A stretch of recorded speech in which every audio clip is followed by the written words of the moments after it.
sur le fil du rasoir pour réaliser dans les airs des figures spectaculaires. Vers le haut, en piqué, sur la tranche, il défie les lois de la pesanteur. Mais pour arriver à ce niveau de maîtrise, ces pilotes de voltige aérienne doivent s'entraîner, se mettre à niveau régulièrement. La vrille, elle n'est pas vraiment partie parce que je pense que tu n'avais pas le nez assez haut. Ce jour-là, sur l'aérodrome de Livernon, c'est Franck Soubran qui supervise l'entraînement.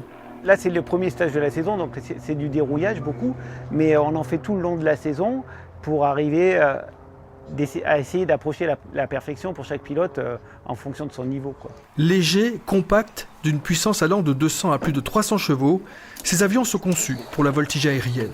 Ça, c'est commande principale, manche à balai, la manette des gaz. On va devoir utiliser presque constamment les pieds et particulièrement encore plus à basse vitesse. Si je mets du pied à gauche à droite, on a la gouverne qui va bouger. Donc tôt le demi et après...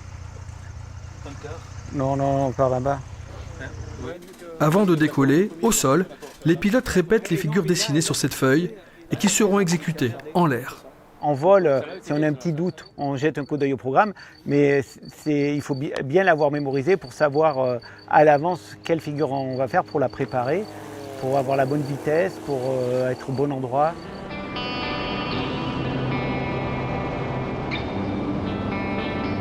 Après une dizaine de minutes de vol, très physique, c'est le débrief avec l'instructeur. On sent que c'est bon, physiquement ça revient. Tu n'as pas mis assez de pieds, je pense, et tu as fait un très long palier sur le dos. L'entraîneur nous corrige tous les défauts auxquels on n'aurait pas pensé. Voilà. Il y a en plus le stress, parce que chaque défaut qui nous est dit nous stresse un peu plus. On essaye de mieux faire.